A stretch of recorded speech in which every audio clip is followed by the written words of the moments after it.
Assalamualaikum warahmatullahi wabarakatuh. Selamat pagi anak-anak. Bagaimana kabarnya hari ini? Semoga semuanya tetap dalam lindungan Allah Subhanahu wa taala dan tetap semangat dalam mengikuti proses pembelajaran.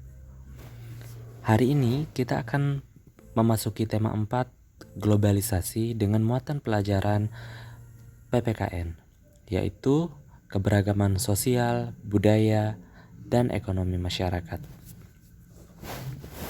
Sebelum kita memasuki materi, marilah kita melafazkan basmalah. Bismillahirrahmanirrahim. Adapun tujuan pembelajaran kita pada hari ini adalah mengetahui dan mempelajari bentuk-bentuk keberagaman masyarakat, baik itu keberagaman sosial, keberagaman budaya, dan keberagaman ekonomi.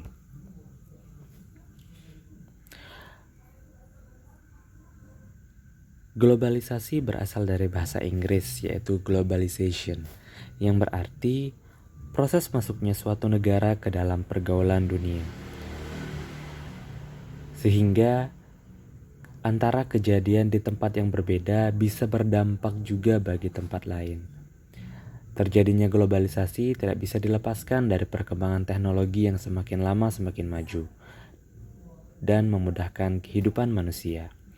Ciri-ciri globalisasi yang pertama, adanya perubahan pada kondisi ekonomi dunia. Yang kedua, adanya peningkatan hubungan kebudayaan di dunia. Yang ketiga, adanya masalah dan konflik kebudayaan di dunia. Dan yang terakhir, adanya aktivitas interaksi dan pertukaran budaya antar negara.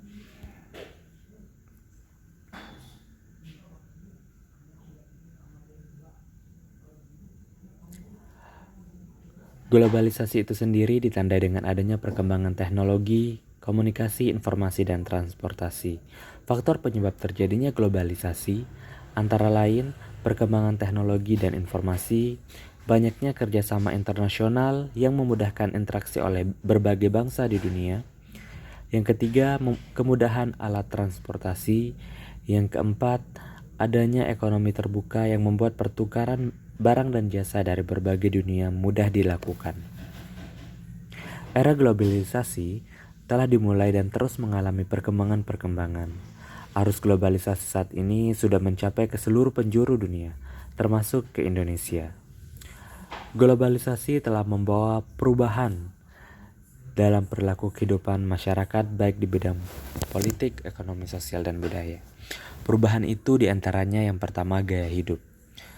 Arus globalisasi berdampak pada gaya hidup, baik itu dampak negatif maupun positif. Dampak negatif bagi masyarakat, misalnya masyarakat dalam kehidupan sehari-hari cenderung bergaya hidup mewah. Sebaliknya, dampak positifnya, seperti orang sekarang sangat menghargai waktu. Orang-orang cenderung memanfaatkan waktu mereka dengan baik, misalnya waktu sekolah, bermain, dan belajar. Yang kedua adalah transportasi. Bagi masyarakat sekarang, menempuh jarak yang jauh tidaklah menjadi kendala. Sekarang ini sarana angkutan sudah tersedia, mulai dari yang sederhana sampai yang canggih. Pergerakan orang dan barang di era globalisasi ini semakin cepat dan semakin mudah. Namun, tingginya kemajuan di bidang transportasi juga mengakibatkan padatnya arus lalu lintas yang mengakibatkan pencemaran udara akibat udara kotor dari knalpot. Yang ketiga adalah komunikasi. Di era globalisasi ini, komunikasi merupakan hal yang sangat penting. Dampak positifnya adalah kita bisa berkomunikasi dengan keluarga, teman, hubungan bisnis, dan siapa saja dengan cepat. Seolah-olah semuanya bisa dengan mudah kita ketahui tanpa memerlukan usaha yang berat. Globalisasi juga mempunyai dampak negatif dalam komunikasi. Misalnya, menjadi pemborosan jika berkomunikasi hanya digunakan untuk hal-hal yang kurang bermanfaat. Selanjutnya adalah pakaian. Jenis dan model pakaian yang kita gunakan sekarang ini juga mendapat pengaruh dari globalisasi. Dengan adanya arus globalisasi, pakaian dengan model yang sama bisa kita pakai oleh orang yang berbeda di berbagai belahan dunia. Kita juga dapat dengan mudah mendapatkan berbagai jenis pakaian dengan berbagai model, bahan, atau kualitas yang berbeda. Sebaliknya, dampak negatifnya adalah jenis atau model pakaian tersebut ada yang tidak sesuai dengan adat istiadat orang Indonesia. Yang terakhir adalah makanan. Salah satu pengaruh globalisasi bagi masyarakat Indonesia ialah banyak yang mengonsumsi makanan yang berasal dari negara lain. Mereka lebih bangga atau menyukai makanan luar negeri daripada makanan khas Indonesia seperti nasi gudeg, nasi gandul, nasi pecel, dan lain-lain. Padahal tidak sedikit makanan Indonesia yang lebih enak dan bergizi jika dibandingkan makanan dari luar negeri. Akan tetapi, kita tidak bisa memungkiri bahwa globalisasi juga membuat makanan khas Indonesia menjadi dikenal dan disukai oleh masyarakat dunia seperti sekarang ini. Selanjutnya adalah keberagaman sosial. Secara garis besar, tempat tinggal masyarakat dapat dibedakan menjadi dua, yaitu masyarakat yang tinggal di pedesaan dan di perkotaan. Sebagian masyarakat Indonesia tinggal di pedesaan. Mata pencarian utama mereka adalah di bidang pertanian. Oleh karena itu, Indonesia disebut sebagai negara agraris. Negara agraris adalah negara yang sebagian besar penduduknya bermata pencaharian sebagai petani. Masyarakat pedesaan dan pesisir masih mengandalkan keadaan alam sekitarnya. Bertani, berladang, berkebun, ataupun nelayan merupakan mata pencaharian utama masyarakat desa dan pesisir. Masyarakat pedesaan pun masih memegang teguh adat istiadat. Berbagai kegiatan adat sering dilakukan oleh masyarakat pedesaan dan pesisir. Kehidupan masyarakat perkantoran berbeda dengan masyarakat pedesaan. Untuk memenuhi kebutuhan hidup, mereka tidak hanya mengandalkan sumber daya alam. Mata pencaharian di luar bidang pertanian yang sering kita temui pada masyarakat perkotaan antara lain perindustrian, perdagangan, dan jasa. Sehingga masyarakat perkotaan dikatakan masyarakat yang heterogen atau masyarakat yang beraneka ragam. Masyarakat kota biasanya terdiri dari berbagai suku dan budaya yang berbeda dengan masyarakat yang tinggal di pedesaan yang biasanya masih sesuku. Adapun contoh pengaruh globalisasi di bidang sosial, yang pertama, bahasa asing masuk dengan mudah. Yang kedua, mulai banyaknya pekerja perempuan yang dahulu biasa dilakukan oleh laki-laki. Yang ketiga, masyarakat semakin heterogen. Yang keempat, hilangnya rasa gotong royong karena bersifat individualisme. Yang kelima, munculnya egoisme antara masyarakat.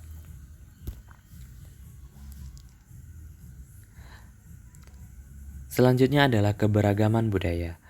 Kebudayaan merupakan ciri khas yang membedakan daerah yang satu dengan daerah yang lain.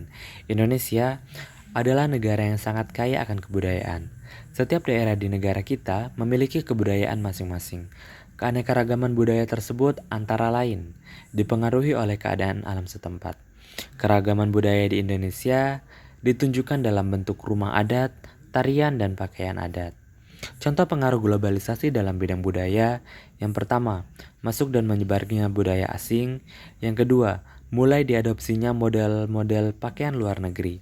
Yang ketiga, banyaknya imigrasi atau perpindahan penduduk dari suatu negara ke negara lain untuk menetap, atau dari warga luar negeri yang menetap di Indonesia melalui proses naturalisasi.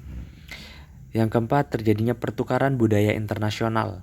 Yang kelima, hilangnya budaya-budaya tradisional secara perlahan. Selanjutnya adalah keberagaman ekonomi masyarakat Indonesia. Indonesia mempunyai keberagaman ekonomi. Ada yang bekerja sebagai petani, nelayan, dokter, guru, dan lain-lain. Di era globalisasi ini, banyak sekali barang dari luar dan dalam negeri yang bisa kita temui. Masyarakat bisa memilih barang-barang yang sesuai dengan keperluan dan tingkat ekonominya. Tingkat ekonomi yang berbeda inilah yang disebut dengan keberagaman ekonomi. Maka dari itu, kita harus menghargai keberagaman ekonomi yang ada di lingkungan sekitar tempat tinggal kita. Jika kita berasal dari keluarga yang cukup berada, maka kita harus bersikap rendah hati, menghargai orang lain, dan membantu orang lain yang membutuhkan. Sebaliknya, jika kita berasal dari keluarga yang kurang mampu, jangan malu dan iri dengan orang yang mampu, karena berusaha dan meningkatkan kemampuan diri. Kita harus berusaha dan meningkatkan kemampuan diri. Contoh pengaruh globalisasi di bidang ekonomi, yang pertama, banyaknya supermarket, yang kedua, adanya jual beli online. Yang ketiga, terciptanya mesin-mesin produksi yang canggih untuk mempercepat produksi barang atau jasa. Yang keempat, adanya ekspor atau pengiriman barang ke luar negeri dan impor atau pemasukan barang dari luar negeri ke dalam Indonesia. Yang kelima adalah masuknya produk luar negeri dengan mudah. Adapun faktor-faktor keberagaman ekonomi di Indonesia,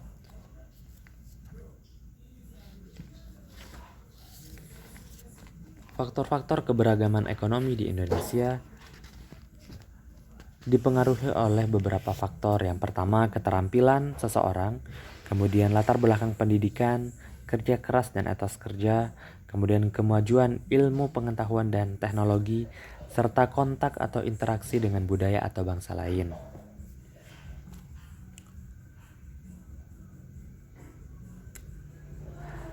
Mengingat adanya pengaruh globalisasi dan di dalamnya terdapat dampak baik dan dampak buruk, kita memerlukan benteng atau pertahanan. Apa itu benteng dan pertahanan yang perlu kita lakukan untuk mengatasi globalisasi yang saat ini marak terjadi?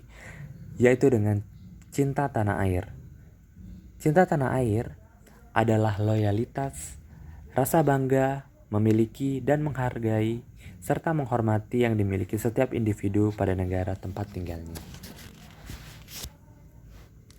Cinta tanah air tercermin dalam perilaku membela tanah air, menjaga dan melindungi tanah airnya, rela berkorban demi kepentingan bangsa dan negaranya, serta mencintai adat atau budaya yang ada di negaranya.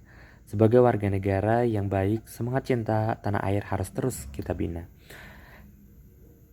Adapun manfaat cinta tanah air, yang pertama, negara akan aman dan damai, pembangunan dapat berjalan dengan lancar, pendapatan negara dan kesejahteraan masyarakat meningkat, serta jumlah pengangguran di dalam negeri akan berkurang.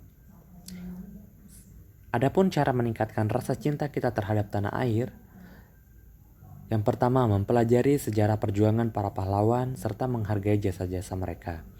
Yang kedua, mengikuti upacara bendera dengan tertib dan hikmat. Yang ketiga, menghormati simbol-simbol negara seperti lambang, bendera, dan lagu kebangsaan negara. Yang keempat, mencintai dan menggunakan produk dalam negeri. Yang kelima, tidak melakukan tindakan yang melanggar hukum. Yang keenam, mengharumkan nama bangsa melalui berbagai prestasi, baik di sekolah maupun di luar sekolah. Yang ketujuh, menggunakan bahasa Indonesia dengan baik dan benar. Yang kedelapan, mewujudkan ketertiban dan ketentraman di lingkungan sekitar. Yang kesembilan, beribadah dan berdoa kepada Tuhan Yang Maha Esa untuk kemajuan bangsa dan negara. Dan yang terakhir, turut mengawasi jalannya pemerintahan melalui sarana-sarana yang tersedia. Contoh-contoh tindakan yang perlu kita lakukan dalam upaya mencintai tanah air. Yang pertama, bangga menjadi warga negara Indonesia. Hal ini dapat dilakukan dengan cara bangga terhadap budaya dan keadaan alam Indonesia. Indonesia memiliki banyak budaya yang sangat dan dapat kita banggakan. Selain budaya, Indonesia juga memiliki pesona alam yang indah. Banyak turis yang datang ke Indonesia untuk menikmati keindahan alam negara kita. Yang kedua adalah melestarikan budaya. Budaya Indonesia terwujud dalam berbagai bentuk, misalnya upacara adat, tradisi gotong royong, hingga wujud fisik seperti kerajinan tradisional. Batik adalah salah satu contoh tradisi tradisional yang terkenal dari Indonesia, yang mana hari batik ini kita peringati pada tanggal 2 Oktober setiap tahunnya. Nah, salah satu untuk melestarikan batik, kita juga dapat mengaplikasikannya dengan cara memakai baju batik setiap 1 minggu sekali. Yang ketiga, menggunakan produk dalam negeri.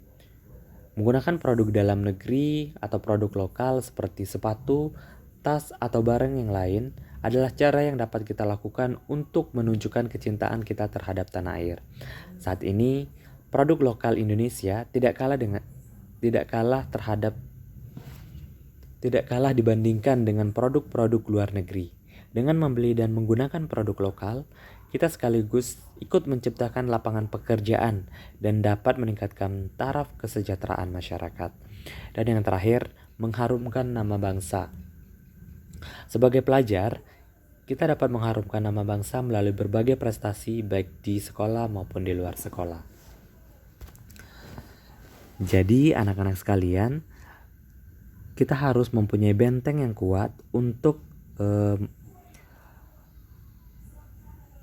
menanggulangi dampak globalisasi yang marak atau yang sangat besar dampaknya bagi kehidupan kita dengan cara cinta tanah air.